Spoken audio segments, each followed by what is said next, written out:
Welcome back viewers. अब इस lecture में हम बात करते हैं कि एडिट पोस्ट और डिलीट पोस्ट कैसे करते हैं हम। तो जैसे कि हमने यहाँ पे जब ये डिस्प्ले किए थे पोस्ट को, तो यहाँ पे हमने दिया था लिंक जो कि एक आईडी लेकर जा रहा है। एक आईडी भी हमने वहाँ पे असाइन की हुई है। अगर आप यहाँ पे ऑब्ज़र्व करें इस कॉर्नर पे, तो आपको हर पोस्ट की आईडी नज़र आ जाएगी कि किस पोस्ट की आईडी क्या है।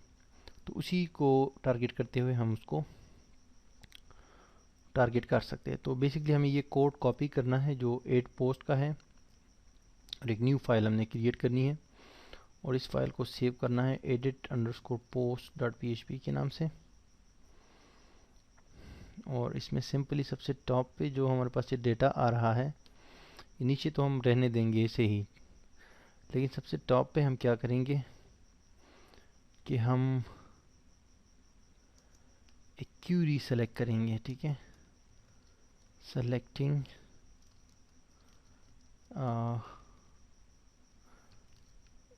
डेटा, और एक क्यूरी में लिख देंगे सेलेक्ट ऑल फ्रॉम पोस्ट। लेकिन इससे भी ऊपर हम एक वो कर देंगे। ठीक है,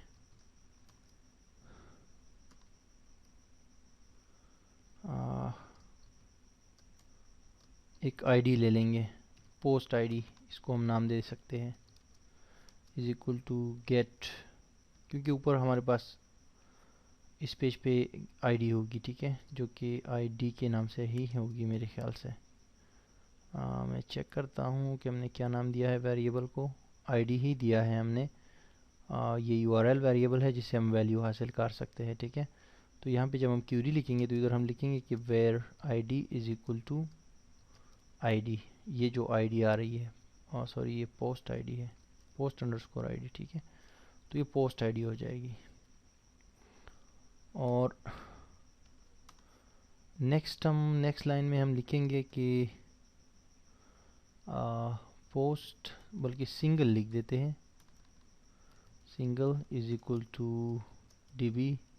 ऑलरेडी हमारे पास डेटाबेस मौजूद है और हम सेलेक्ट की क्यूरी जो है वो पास कर देंगे आगे, इसमें क्यूरी वेरिएबल होगा।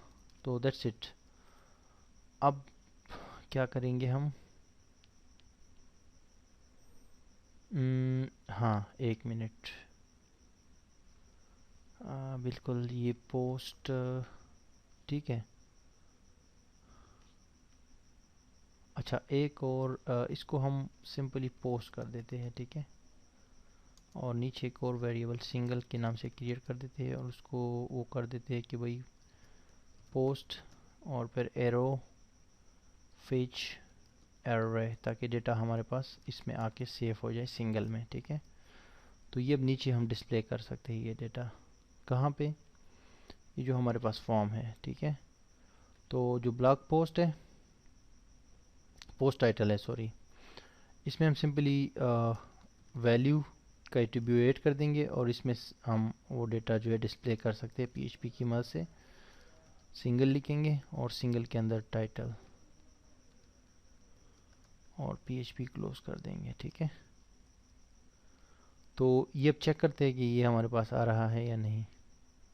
टाइटल अगर आ गया तो दैट्स मीन ये ओके। तो हम रिफ्रेश करते हैं एक बार इस पेज को। अब जब इस पे हम क्लिक करते हैं तो इसका टाइटल हमारे पास आना चाहिए नेक्स्ट पेज पे। तो ये देखिए, इसका टाइटल हमारे पास आ गया। अब इंसर्ट पोस्ट, न्यू पोस्ट है, तो हम ये जो टाइटल है इसका ये चेंज कर देते हैं, इधर से अपडेट पोस्ट कर देते हैं। ठीक है, रोलेस करके सेव कर दिया मैंने।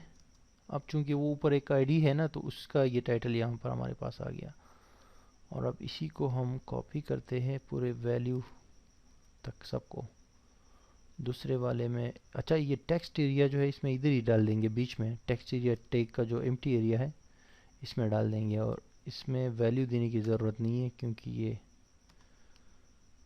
अच्छा, और इधर लिख देंगे कंटेंट। और अब कैटेगरी आ रही है, तो कैटेगरी तो ऑलरेडी मौजूद है, वो तो कोई भी जो है यूज़र चेंज कर सकता है। और ऑथर नेम है तो ऑथर नेम में भी इधर इनपुट है तो एंड में जाके इधर वो कर देते हैं, पेस्ट कर देते हैं वही कोड और इसमें ऑथर लिख देंगे, ठीक है। और आखिरी जो है हमारे पास टैग्स है, तो टैग्स भी हमारे पास आ जाएंगे। वही मैंने वैल्यू पोस्ट कर दिया, उधर मैं टैग लिख देता हूँ, ठीक है। और ये बटन यहाँ पे जो है इस सबमिट से मैं अपडेट कर देता हूँ इसका नाम, और यहाँ भी अपडेट कर देता हूँ, ठीक है। तो ये सिंपल सा काम हमारा था और वो हमने कर लिया। अब इस पेज को रिफ्रेश करिए तो सारा डेटा आपके पास आ गया। डैशबोर्ड पे क्लिक करिए, किसी और पोस्ट पे आप क्लिक करेंगे तो उसका भी डेटा आ जाएगा, ठीक है। किसी और पे क्लिक करेंगे उसका भी डेटा आ जाएगा। Very simple and very nice. अब क्या करें हम कि अब इसको अपडेट करना है, ठीक है। तो अपडेट करने के लिए बेसिकली आपको ऊपर ये जो कोड है ये बिल्कुल ठीक है, ये अब नया डेटा ये लेकर आ रहा है, ठीक है। ये जो जितनी भी चीज़ें हैं दैट्स फाइन, नो प्रॉब्लम। अब सिंपली आपने यहाँ पे जो इंसर्ट किया था ना, अब इसको आपने अपडेट करना है, ठीक है। तो अपडेट के लिए क्या करेंगे हम, सिंपली ये मैं मिटा देता हूँ। अपडेट इस तरह करते हैं, देखिए अपडेट लिखते हैं आप और सेट करते हैं एक जो आपका कैट कैटेगरी की जो फील्ड है वो आप सेट कर देते हैं, ये जो कैट की वैल्यू है इससे, और फिर कॉमा लगाते हैं, ठीक है। और फिर क्या करते हैं, फिर आप कहते हैं कि जो हमारा टाइटल है वो सेट हो जाए टाइटल से, फिर कॉमा। फिर आप कहते हो कि जो कंटेंट है वो सेट हो जाए कंटेंट की जो वेरिएबल्स है जो कि नया डेटा लेकर आ रहे हैं। फिर आप कहते हो ऑथर का जो फील्ड है वो इक्वल टू सिंगल कोट्स में ऑथर जो नया ले आ रहा है, ठीक है। फिर कोमा देते हैं आप। फिर आप कहते हैं टैग्स जो है वो इक्वल टू हो टैग्स जो नए टैग्स आ रहे हैं। और इस मुकाम पे आप कहते हैं एंड वाले मुकाम पे, क्योंकि 1 2 3 4 5 डेटा आपने 5 डेटा आ रहा है और ये आप कर रहे हैं, ठीक है। इस मुकाम पे आप कहते हैं कि वेयर का यूज़ करते हैं, ठीक है। Where ID is equal to ये ऊपर वाली जो आईडी हमारे पास आ रही है, ठीक है। और यही आईडी यहाँ नीचे पेज में जो हमारे पास फॉर्म है, ये जो फॉर्म है, ठीक है, इसको हम एडिट पोस्ट कर देंगे और यहाँ पे ये आईडी जो है ये हम वो करेंगे, डिस्प्ले करेंगे। पहले तो यहाँ पे एक आईडी बना देंगे और इसको इक्वल कर देंगे, यहाँ पे हम इक्वल करेंगे वो आईडी कहाँ है हमारे पास, वो सबसे ऊपर है, वो ऊपर पड़ी है पोस्ट आईडी के नाम से है, ठीक है। क्योंकि ये इसके बगैर जो है काम नहीं करेगा, ठीक है जी, यस। क्योंकि वो आईडी आएगी तो वहाँ से ये पिक करेगा तो उसी आईडी को फिर जो है अपडेट करेगा, अदरवाइज़ ये सारे जितना भी डेटा है उस सबको अपडेट कर देगा।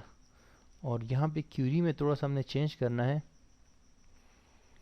इसको इंसर्ट की जगह अपडेट करना है ताकि वहाँ पे अपडेट आ जाए, ठीक है। सो दैट्स इट, ये सारी चीज़ थी। इसमें हम क्या कर रहे हैं, एडिट कर रहे हैं और अपडेट कर रहे हैं। तो अब देखते हैं, चेक करते हैं इसको। क्लिक किया हमने PHP ऊप के ऊपर और हमने कहा कि how to use PHP with my SQL। ये हम सिंपली सिर्फ एक चीज़ चेंज कर रहे हैं और एक इसमें हम इसकी जो है वो कैटेगरी चेंज कर रहे हैं। अब्दुल वली से इसका नेम भी चेंज कर रहे हैं, वो रख रहे हैं इसको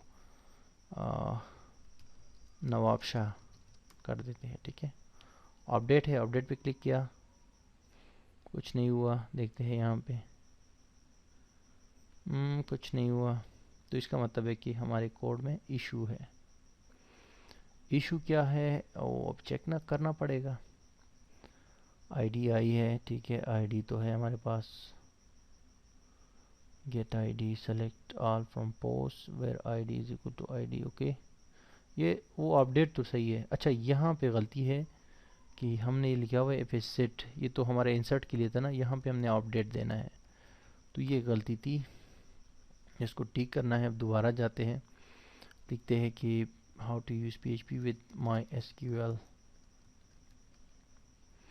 कैटेगरी हमने एक न्यू सेलेक्ट कर ली और हमने ये नवाब शाह कर दिया। ठीक है, दैट्स इट। अब क्लिक करते हैं, अनडिफाइंड वेरिएबल आईडी।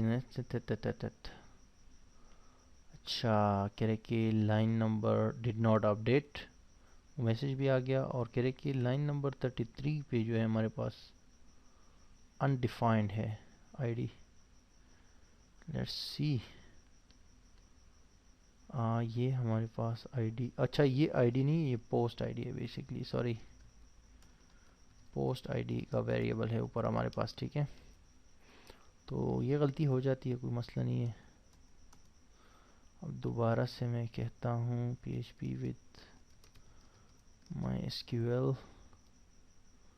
कैटेगरी भी मैंने चेंज कर दी, नवाब शाह कर दिया और अपडेट पे क्लिक किया और did not update.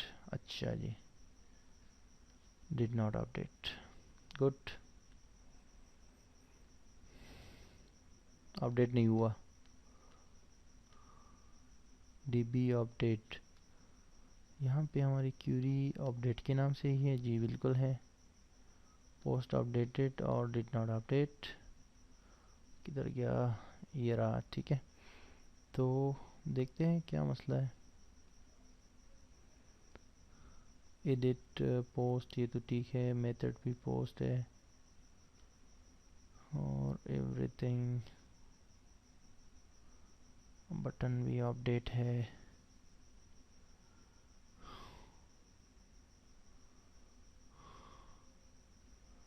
Curie update, अच्छा अपडेट, सॉरी, अपडेट पोस्ट, यहाँ पे हमने टेबल का नाम देना भूल गए हैं। तो कितनी मिस्टेक्स हो जाती है, कभी कभी छोटी छोटी मिस्टेक्स को आपको ढूंढना पड़ता है। देखिए हमने अपडेट लिखा लेकिन वो टेबल नाम हमने भूल गए कि भाई कौन सा टेबल अपडेट करना है हमने। तो अभी मैंने लिख दिया कि भाई ये अपडेट पोस्ट नाम के टेबल को अपडेट करना है। ठीक है, वंस अगेन, इस बार तो होना चाहिए भाई। ये मैंने कर दिया। अब यहाँ से ये हो गया नवाब शाह। अच्छा, ये सारा कर दिया मैंने। अब अपडेट पे क्लिक किया और ये देखिए पोस्ट अपडेटेड, और वाकई अपडेट हुआ है। देखिए how to use PHP with MySQL, author name भी चेंज हो गया, अब्दुल वली से नवाब शाह हो गया, और टाइम भी चेंज हो गया। देखिए आज की डेट आ गई, नहीं टाइम तो हमने चेंज नहीं किया है बेसिकली। अच्छा, यहाँ पे ब्राउज पे क्लिक करते हैं, यहाँ भी चेंज हो गया है। तो कितना सिंपल था ये कि हमने पोस्ट को कितने आसानी से यहाँ से अपडेट किया, और किसी भी पोस्ट को अब हम अपडेट कर सकते हैं। आप दूसरे किसी उस पर क्लिक करें, इधर जाए, ये एडिट आ गया, इधर में एडिट करके अपडेट पे क्लिक करें और ये अपडेट हो जाएगा। ठीक है, तो ये तो सिंपल था। अब इसके बाद जो है नेक्स्ट लेक्चर में डिलीट पे काम करते हैं इसी हवाले से, और उसके बाद आगे ये दूसरा जो एडिट कैटेगरी है वो भी कर लेंगे एक ही लेक्चर में।